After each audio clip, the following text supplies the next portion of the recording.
Hey everybody! Finally I'm doing my spoiler review of Rogue One, a Star Wars story. And if you haven't seen my spoiler-free review, you can check it out. It's in the description box below. I've got a link for it, along with links of other things that I may mention in this video.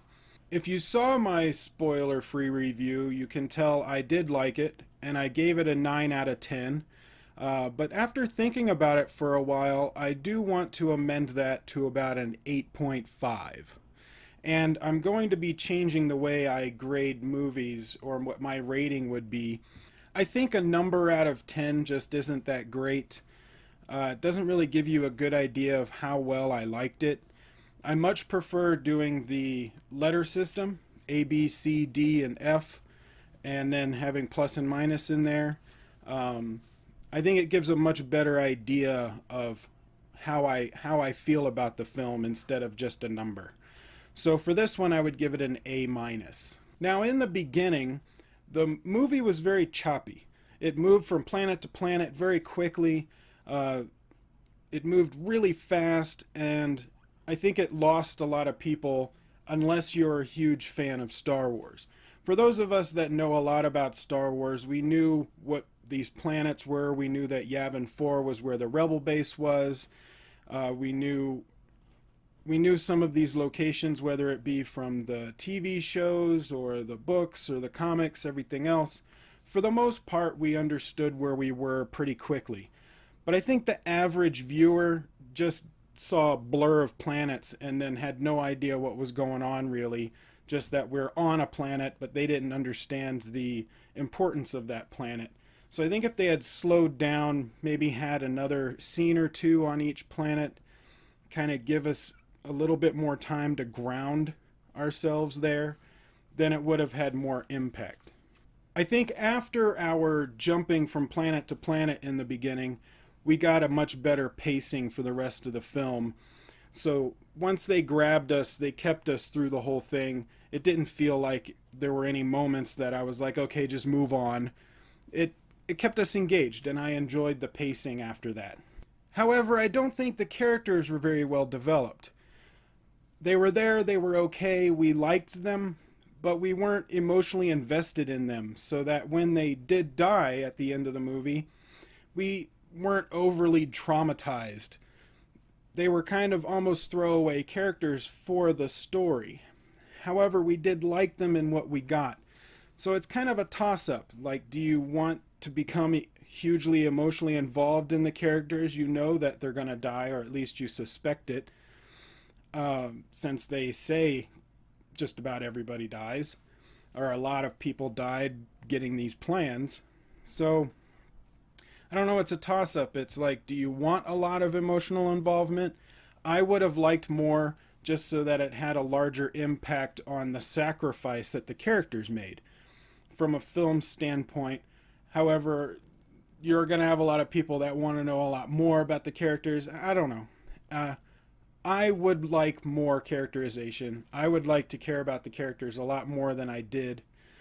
And one of the big examples of that was Forrest Whitaker's character.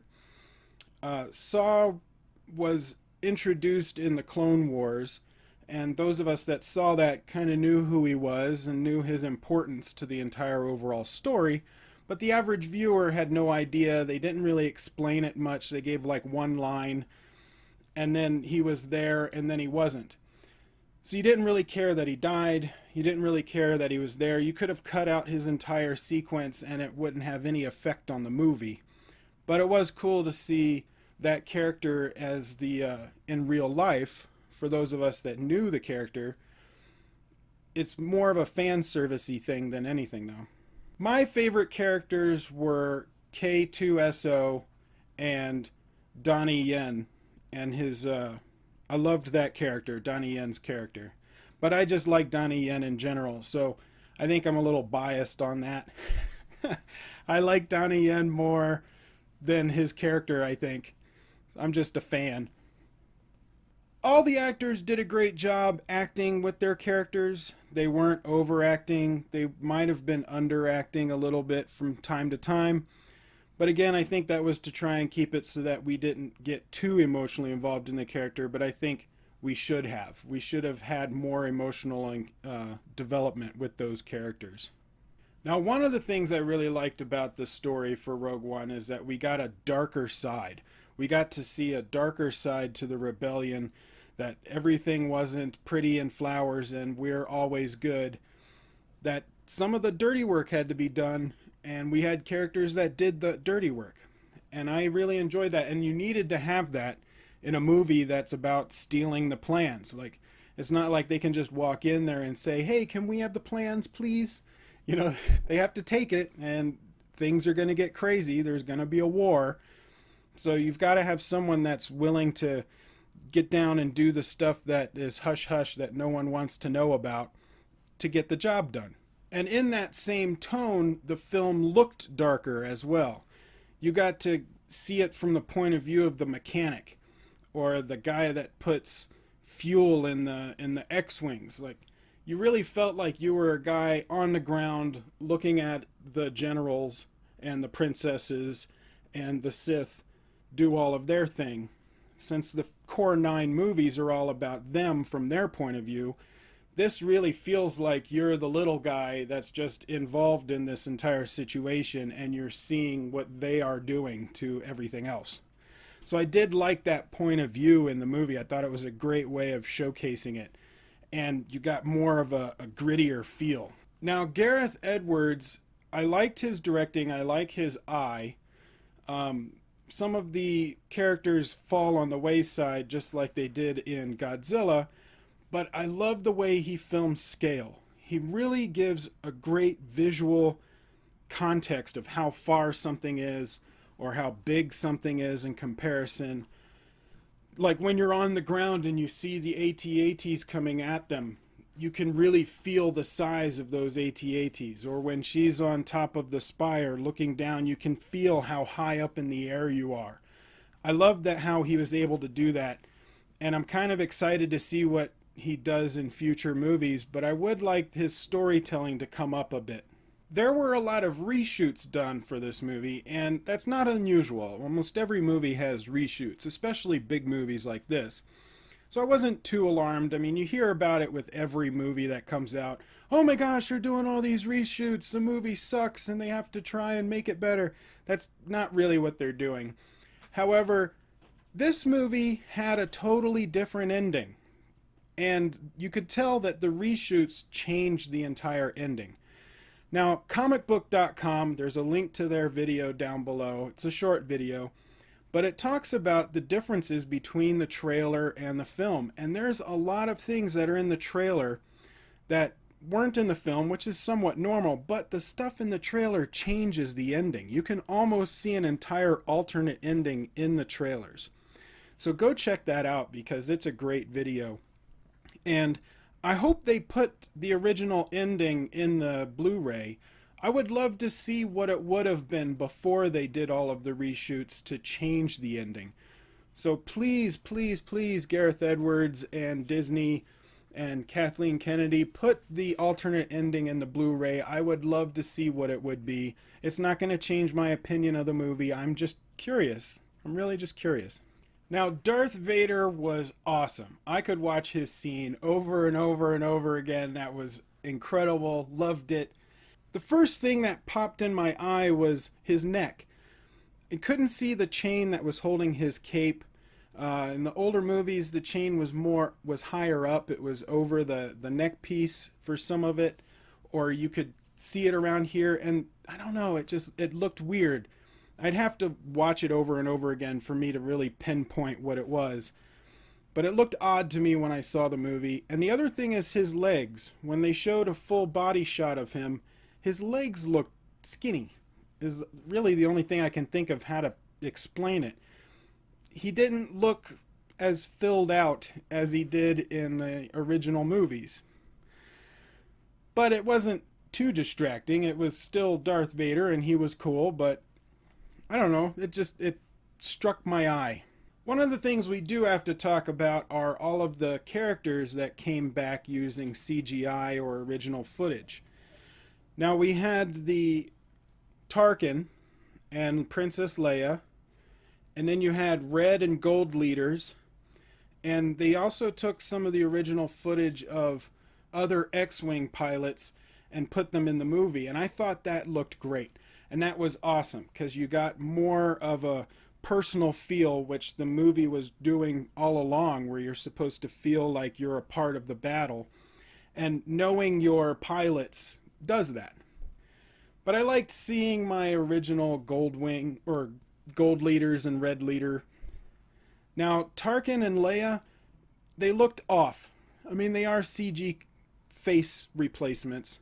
Now, the guy that played Tarkin, his name is Guy Henry. He also did the voice of Tarkin, and he did a perfect voice. I loved his Tarkin voice. And for the most part, Tarkin looked really good until he was talking. And then there was something about the mouth and how the eyes moved that you could tell it was CG, and it was kind of distracting. And I was hoping they were just going to do like maybe 1 or 2 extra scenes with Tarkin just to show that he's there, and that's kind of cool that we're giving a nod to the original movie. But he was in it a lot. I mean, he had a lot of scenes. And I do agree with Chris Stuckmann, which you should check out his review as well. I have that in the description below. That he talked about how Darth Vader could have done those scenes and you wouldn't have to do a CG voice. Plus, we would get more Darth Vader. It's a win-win for everybody. And I totally agree with him on that. So go watch his review because he's awesome. One of my big inspirations for doing my reviews. Now, Princess Leia's scene, she was very CG heavy. You could tell that it was CG and it looked very distracting, but it was a nice tie-in to the original movie. I can forgive it. However, it's like, did you really need to have it? Did you need to put it in? Not really, but at least she was there in one way or another. Rest in peace, Carrie Fisher. You will sorely be missed, and you will always be my princess. The music that was in the movie was not done by John Williams. It was done by Michael Giacchino. I hope I pronounced that right. But he did a lot of music for Pixar movies, other Disney movies. And for the most part, I think he did a good job with the music. However, there were a lot of moments where I thought the music was too epic for the scene. Like when a ship is coming down or not much is happening on screen and the music is just super intense and epic. I'm like, why is it that epic and intense at those moments? It should be more of an emotional draw in. Music is supposed to give you an emotional feeling of the scene or set a tone. And I thought it was just too epic in some parts. It should have been toned down. And you can really see that in previous films with John Williams music, how a lot of times, especially with like a ship landing or whatever, it's just a softer music that's supposed to bring in the tone of the film. And I don't think they did that quite right in this movie. But other than that, during the action scenes and everything else, the music sounded great. And I think Michael did a great job. All in all, I love the movie. I give it an A-. I think I'm excited for future anthology movies. It had its problems, but for the most part, it was great. I was engaged the whole time. I liked the characters even though I didn't love them. And the story was good. It was exactly what I wanted to see for the most part. Darth Vader's scene really sells the whole thing. I could watch an entire movie of Darth Vader just kicking people's butt. I do want to give a shout out to Channel Awesome. They have a great video that came out called Rogue One, A Star Wars Story, the Nostalgia Critic. Nostalgia Critic is hilarious. I love him. But him and Chris Stuckmann were together and did a couple of videos, and this was one of them.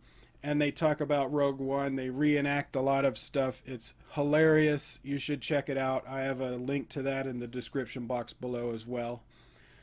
But tell me what you guys think about Rogue One. What were the things you liked and didn't like, specifically getting to spoiler territory? Comment below and let me know your thoughts. Like, share, subscribe. Tell your friends. And I will see you on the next video.